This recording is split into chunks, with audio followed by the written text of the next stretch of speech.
Hello प्यारे बच्चों, welcome to my YouTube channel. स्वागत है आप सबका study with Usha ma'am channel पे।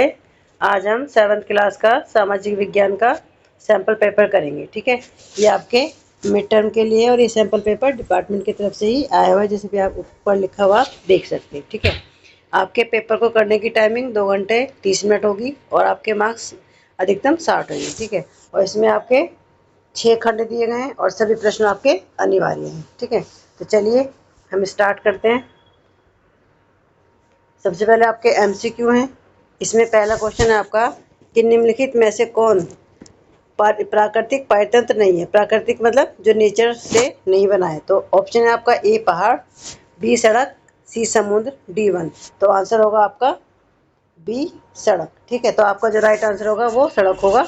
जो सड़क है वो मानव निर्मित है। ठीक है, क्वेश्चन नंबर 2, सही मिलान की पहचान कीजिए। ऑप्शन ए विश्व पर्यावरण दिवस 5 जून, बी विश्व पर्यावरण दिवस 10 जून, सी विश्व पर्यावरण दिवस 15 जून, डी विश्व पर्यावरण दिवस 20 जून। तो इसमें सही क्या है? इसमें सही है ऑप्शन ए, यानी कि जो विश्व पर्यावरण दिवस है वो कब मनाया जाता है? वो 5 जून को मनाया जाता है। ठीक है,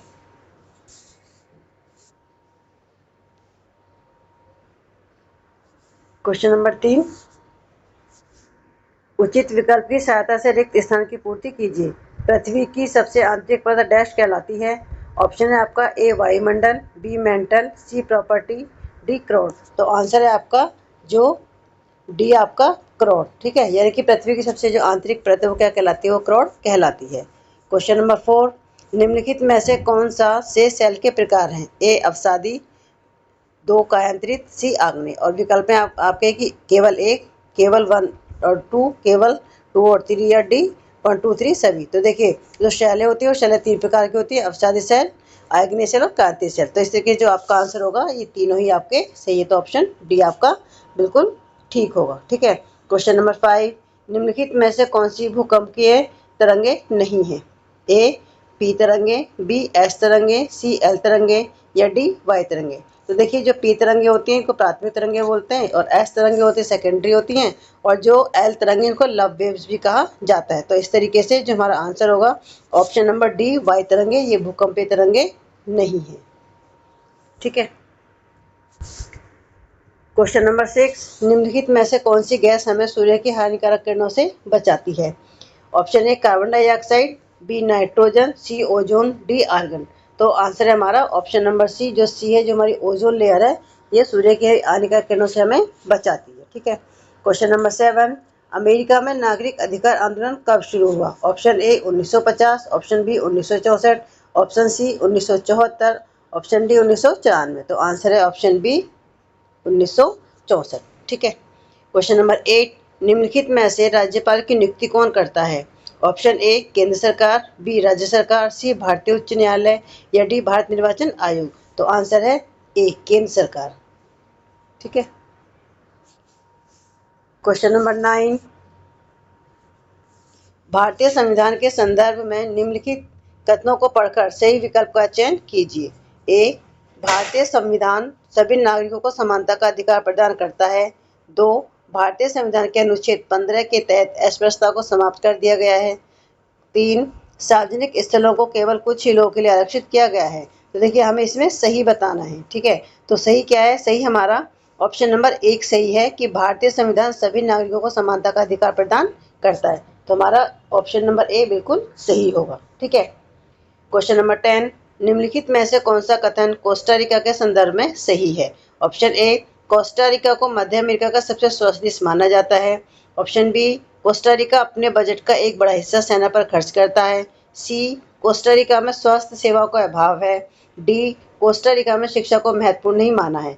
तो आंसर हमारा होगा ऑप्शन नंबर ए, कोस्टारिका को मध्य अमेरिका का सबसे स्वस्थ देश माना जाता है। क्वेश्चन नंबर 11, नीचे 2 कथन 1 और कथन 2 के रूप में दिए गए हैं। दोनों कथनों को पढ़िए और सही विकल्प का चयन कीजिए। तो कथन 1 है कि भारत में केवल सार्वजनिक स्वास्थ्य सेवा उपलब्ध हैं। कथन 2, भारत में केवल निजी स्वास्थ्य सेवाएं उपलब्ध हैं। तो ऑप्शन हमारे कि कथन ए और कथन 2 दोनों सही हैं। ऑप्शन बी कथन 1 और कथन 2 दोनों गलत हैं। ऑप्शन सी कथन 1 सही और कथन 2 गलत हैं। ऑप्शन डी कथन 1 गलत और कथन 2 सही। तो देखिए भारत में केवल ऐसा नहीं कि केवल सार्वजनिक है या केवल निजी है। तो भारत में सार्वजनिक और निजी दोनों ही तरह की स्वास्थ्य सेवाएं उपलब्ध हैं। इसीलिए ठीक है, इसलिए जो ये दोनों जो ऑप्शन है हमारे, ये दोनों गलत है। तो हमारा जो आंसर होगा कि कथन 1 और कथन 2 दोनों ही गलत है। तो ऑप्शन नंबर बी हमारा बिल्कुल ठीक होगा। ठीक है। क्वेश्चन नंबर 13, निम्नलिखित में से किस शासक का संबंध खिलजी वंश से है? ऑप्शन है गयासुद्दीन बलबन, बी अलाउद्दीन खिलजी, सी गयासुद्दीन तुगलक या डी कुतुबुद्दीन ऐबक। देखिए इसने खिलजी वंश का पूछा है तो ऑप्शन होगा हमारा बी अलाउद्दीन खिलजी। जो अलाउद्दीन खिलजी था ये खिलजी वंश का संस्थापक था। ठीक है।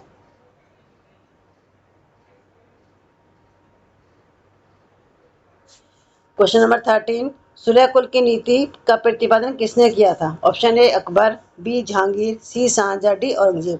तो आंसर है ए, सुलह कुल की जो नीति थी वो अकबर ने अपनाई थी। ठीक है। क्वेश्चन नंबर 14, नीचे दो कथन दिए गए, अभिकथन ए और कारण आर, कथनों को पढ़िए और सही विकल्प का चयन कीजिए।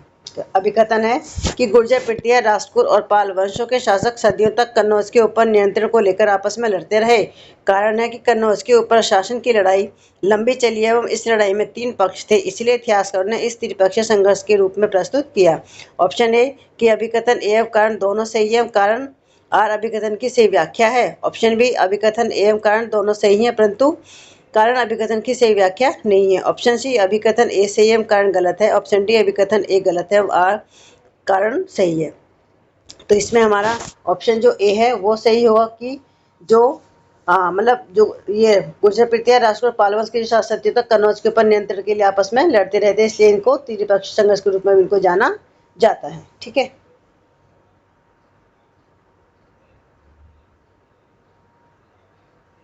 क्वेश्चन नंबर 15, नीचे दो कथन कथन 1 और कथन 2 के रूप में दिए गए, दोनों कथनों को पढ़िए और सही विकल्प का चयन कीजिए।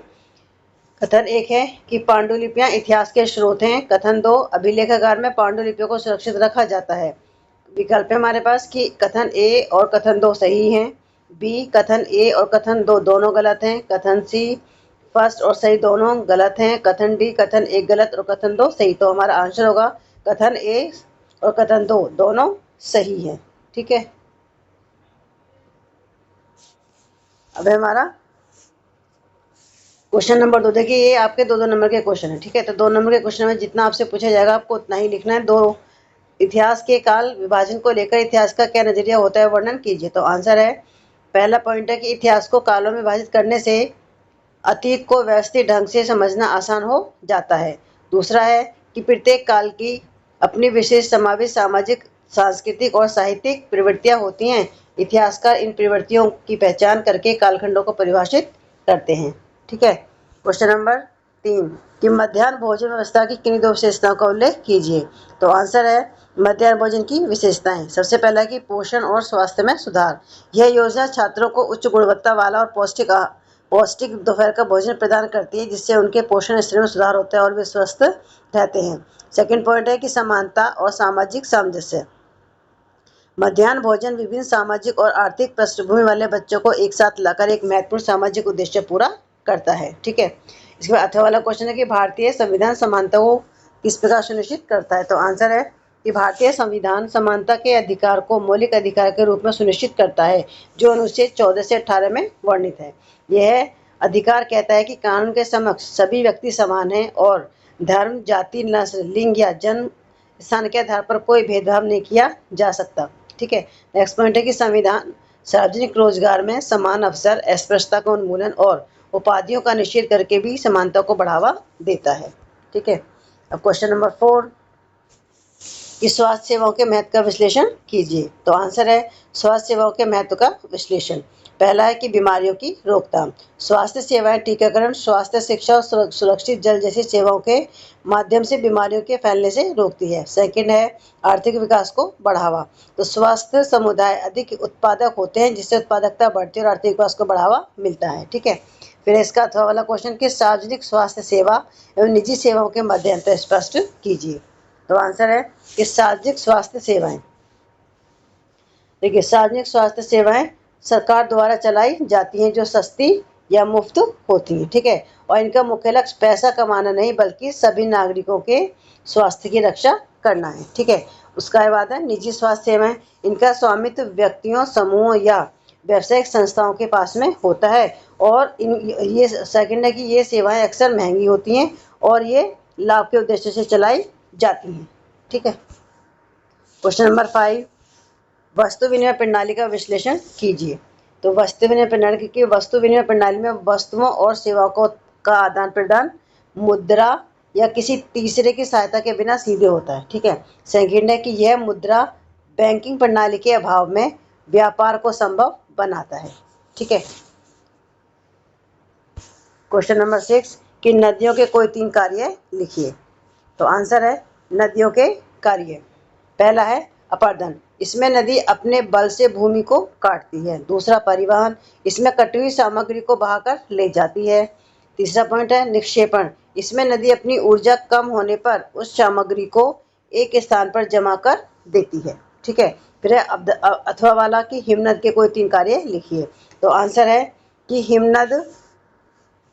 हिमनद मुख्य रूप से 3 कार्य करता है, अपर्दन, परिवहन और निक्षेपण। ठीक है। हिमनद अपने प्रवाह से चट्टानों को कुचलता और हटाता है, फिर भी इन्हें अपने साथ लेता है और अंत में जमा कर देता है। इन प्रक्रियाओं के माध्यम से हिमनद अनोखी स्थलाकृतियां जैसे यू आकार की घाटियां, सर्क, टर्न और ड्रमलिन बनाता है। ठीक है। क्वेश्चन नंबर 7, यदि 1920 में आपका जन्म समोआ द्वीप पर हुआ होता तो आपसे किस प्रकार की भूमिकाओं की अपेक्षा की जाती है, वर्णन कीजिए। देखिए, तो आंसर है कि 1920 के दशक में समोआ द्वीप में आपका जन्म होता तो आपसे स्कूल जाने के बजाय क्या कि समोआ एक द्वीपीय देश होने के कारण मछली पकड़ना जीवन यापन का एक महत्वपूर्ण हिस्सा था। तो आप मछली पकड़ना सीखते और बागानों में भी काम करते। ठीक है। दूसरा है कि आप टोकरियां बनाना और अन्य व्यापारिक कौशल भी सीखते जो दैनिक जीवन का हिस्सा थे। ठीक। थर्ड पॉइंट है कि बच्चों को औपचारिक शिक्षा के बजाय बड़ों और समुदायों से व्यवहारिक ज्ञान प्राप्त होता। ठीक है। अब है आपका अथवा वाला क्वेश्चन कि घरेलू कार्य के महत्व का विश्लेषण कीजिए। तो आंसर है कि घरेलू कार्य के महत्व का विश्लेषण। सबसे पहला है कि बच्चों का विकास, बच्चों में घरेलू कार्यों में शामिल होने से उनकी योजना बनाने, आत्मनियमन और निर्देशों को याद रखने जैसी कार्य क्षमताओं का विकास होता है। ठीक है। सेकंड है सामाजिक व्यवस्था और आराम, घरेलू काम जैसे खाना पकाना, सफाई और बच्चों की देखभाल से परिवार के सदस्यों को आरामदायक और व्यवस्थित वातावरण मिलता है। तीसरा है सम्मान और मान्यता, यह एक आवश्यक कार्य है जिसका सम्मान किया जाना चाहिए। क्वेश्चन नंबर 8 है वायुमंडल की विभिन्न परतों की व्याख्या कीजिए। तो आंसर है कि पृथ्वी के वायुमंडल में 5 परतें हैं। सोममंडल, यह सबसे निचली और पहली परत है। ठीक है। मौसम संबंधी सभी गतिविधियां जैसे बादल, वर्षा और हवाएं इसी परत में होती हैं। सेकंड है हमारी समताप मंडल, इसकी ऊंचाई 50 किलोमीटर तक है। ओजोन परत इसी मंडल में पाई जाती है और हवाई जहाज इसी परत में निचले हिस्से में उड़ते हैं। तीसरा मध्यमंडल, यह समताप मंडल के 50 से 85 किलोमीटर तक फैला है। अंतरिक्ष से आने वाले उल्कापिंड इसी परत में आकर जल जाते हैं। फोर्थ तापमंडल, यह मध्यमंडल के ऊपर 55 से 550 किलोमीटर तक फैली है। अंतर्राष्ट्रीय स्टेशन भी इसी परत की परिक्रमा करते हैं। पांचवी हमारी बहिर्मंडल, यह वायुमंडल की सबसे भारी और ऊंची परत है। हीलियम एवं हाइड्रोजन जैसी हल्की गैसें इसी परत में अंतरिक्ष में तैरती हैं। अब अथवा वाला क्वेश्चन है कि वायुमंडल के घटक। तो आंसर है पृथ्वी के वायुमंडल का संगठन मुख्य रूप से 3 घटकों से बना है, गैस, जलवाष्प और धूलकण। सेकेंड, वायुमंडल में 78% नाइट्रोजन, 21% ऑक्सीजन और 0.93 ऑर्गन और 0.0% कार्बन डाइऑक्साइड शामिल है। पॉइंट नंबर 3, जलवाष्प वायुमंडल का एक महत्वपूर्ण घटक है जो 3 से 5% तक हो सकता है। फोर्थ पॉइंट, धूलकण प्रकाश के प्रकीर्णन और परावर्तन में भूमिका निभाते हैं। पांचवा पॉइंट, वायुमंडल 3 घटकों का मिश्रण है जो पृथ्वी पर जीवन के लिए आवश्यक विभिन्न प्रक्रियाओं को संभव बनाता है। क्वेश्चन नंबर 9, अलाउद्दीन खिलजी की भूराजस्व प्रणाली की समीक्षा कीजिए। आंसर है पहला पॉइंट है अलाउद्दीन खिलजी पहला सुल्तान था जिसने भूराजस्व निर्धारित करने के लिए भूमि की माप का सिद्धांत लागू किया। सेकेंड पॉइंट, उसने कृषि उपज का 50% हिस्सा कर के रूप में निर्धारित किया। 3 पॉइंट, उसने छोटे इक्ता समाप्त कर दिए और जमीनों को खालसा शाही भूमि के तहत ले आया, जिससे सीधा राज्य का नियंत्रण बढ़ा। 4 पॉइंट, अलाउद्दीन ने बिचौलियों को हटाकर किसानों के सीधे राजस्व का आदेश दिया। 5वां पॉइंट, इसने स्थानीय सरदारों के विशेषाधिकार को समाप्त कर दिया। ठीक है, अब है हमारा क्वेश्चन नंबर 10। देखिए जो ये क्वेश्चन नंबर 10 है, ये जो अनसिस पैसेज होते हैं ये तो आपको इसमें से आंसर पढ़ के और इसमें से आपको आंसर देने होते हैं। तो पहला है कि भारत के हर राज्य में एक विधानसभा है। हर राज्य कई निर्वाचन क्षेत्रों में बटा हुआ है। हर निर्वाचन क्षेत्र से जनता एक प्रतिनिधि चुनती है जो विधानसभा का सदस्य यानी विधायक बन जाता है। आपने ध्यान दिया होगा कि चुनाव में लोग अलग अलग पार्टियों के नाम से खड़े होते हैं, इसलिए विधायक अलग अलग राजनीतिक दलों के होते हैं। तो इसमें पहला क्वेश्चन है आपका कि किसी राज्य के लिए कानून बनाने वाली सर्वोच्च संस्था का नाम बताइए। तो वो हमारी विधानसभा। ठीक है, यानी कि किस राज्य के लिए कानून बनाने संस्था का नाम क्या है, तो आपका एक उस पॉइंट में नंबर है किसकी, विधानसभा। ठीक है, और विधानसभा का सदस्यों का चुनाव कौन करता है, तो विधानसभा का सदस्य जनता। ठीक है, तो यानी कि देखिए हर निर्वाचन क्षेत्र में जनता एक प्रतिनिधि चुनती है, तो यानी कि विधानसभा सदस्य का चुनाव कौन करता है, जनता विधानसभा के सदस्य का चुनाव करती है। ठीक है, यहाँ विधानसभा आपका पहला है और जनता आपका दूसरा है। ठीक है, ऐसे ही है कि राज्यों को छोटे छोटे क्षेत्रों में क्यों विभाजित किया गया है, तो देखिए निर्वाचन के लिए। ठीक है, यानी कि निर्वाचन के उद्देश्य से जो छोटे छोटे क्षेत्र इनको विभाजित किया गया है।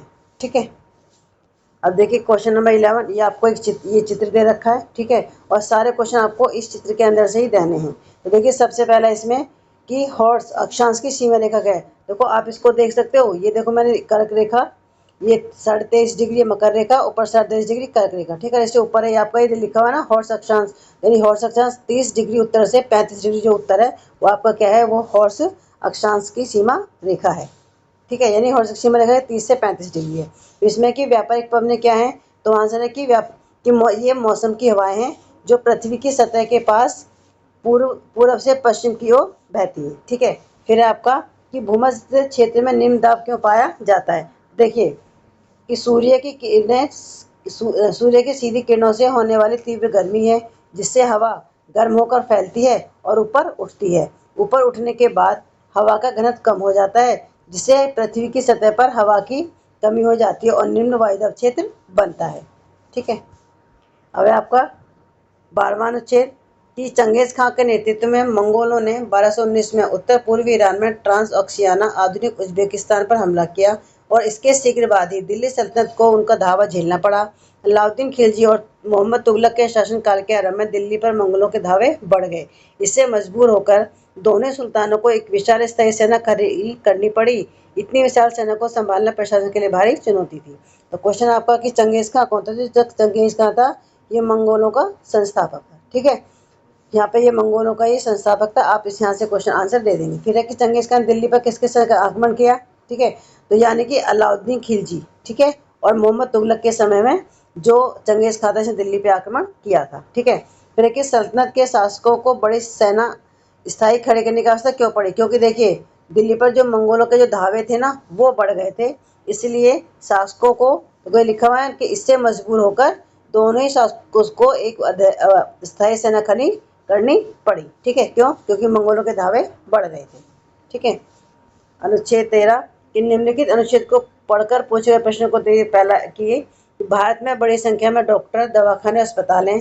देश में सार्वजनिक स्वास्थ्य सेवाओं को चलाने का पर्याप्त अनुभव और ज्ञान भी उपलब्ध है। ये ऐसे चिकित्सालय, स्वास्थ्य केंद्र हैं जिन्हें सरकार चलाती है। सरकार अपनी जनसंख्या के एक बड़े भाग की देखभाल करने में समर्थ है, जो सैकड़ों हजारों गाँव में फैली हुई है। साथ ही चिकित्सा विज्ञान में बहुत असाधारण प्रगति हुई है, जिसके चलते देश में इलाज की नई तकनीक और विधियाँ उपलब्ध हैं। ठीक है, तो देखिए इसमें क्वेश्चन है कि हमें स्वास्थ्य सुविधाओं की क्या आवश्यकता है। देखो इसको तो आप अपने आप ही ले सकते हो कि हमें स्वास्थ्य सुविधाओं की क्या आवश्यकता है, क्योंकि हमें स्वस्थ रहना है, हमें ठीक रहना है, यानी कि स्वस्थ रहने के लिए हमें स्वास्थ्य सुविधाओं की आवश्यकता होती है। ठीक है, फिर कि विज्ञान की प्रगति ने चिकित्सा सुविधाओं में किस प्रकार सहायता पहुँचाई है। देखिए आप इधर की विज्ञान में बहुत ऐसा जिसके चलते देश में क्या हुआ, इलाज की जो नई तकनीक और विधियां उपलब्ध है, यानी कि विज्ञान की प्रगति से चिकित्सा में क्या हुआ है कि इलाज की नई तकनीक और विधियां उपलब्ध हैं। ठीक है, आप यहाँ पे से 2 का इसका आंसर कर सकते हैं कि सार्वजनिक स्वास्थ्य सेवा सरकार द्वारा चलाना क्यों आवश्यक है, क्यों? क्योंकि सरकार के पास क्या होता है कि पर्याप्त अनुभव और ज्ञान उपलब्ध है, इसलिए स्वास्थ्य सेवाओं की सरकार को चलाना आवश्यक है। ठीक है। इसके बाद देखिए आपका ये मानचित्र है कि भारत के मानचित्र दिल्ली, आगरा, मथुरा, प्रयाग, कन्नौज, राजस्थान। ठीक है। तो आप ये देख सकते हैं दिल्ली, ठीक है, ये दिल्ली है, ये राजस्थान है, मथुरा, आगरा, कन्नौज, प्रयागराज। ठीक है। ये आपसे एग्जाम में पूछा गया है, मतलब इस तरीके से आपसे एग्जाम में पूछा जाएगा। ठीक है। प्लीज़ मेरे चैनल को लाइक और सब्सक्राइब जरूर करें, साथ ही और बच्चों को भी शेयर करें ताकि मिड टर्म में और बच्चों को इसका फ़ायदा मिल सके। और प्लीज़ कमेंट करके ज़रूर बताएं, ठीक है, कि आपको समझ में आया या नहीं, या आंसर आपको किस तरीके के लगे। तो प्लीज़ मेरे चैनल को लाइक और सब्सक्राइब जरूर करें, साथ में और बच्चों को भी शेयर करें। तो आज की वीडियो में बस इतना ही, मिलते हैं आपसे नेक्स्ट वीडियो में। Thank you.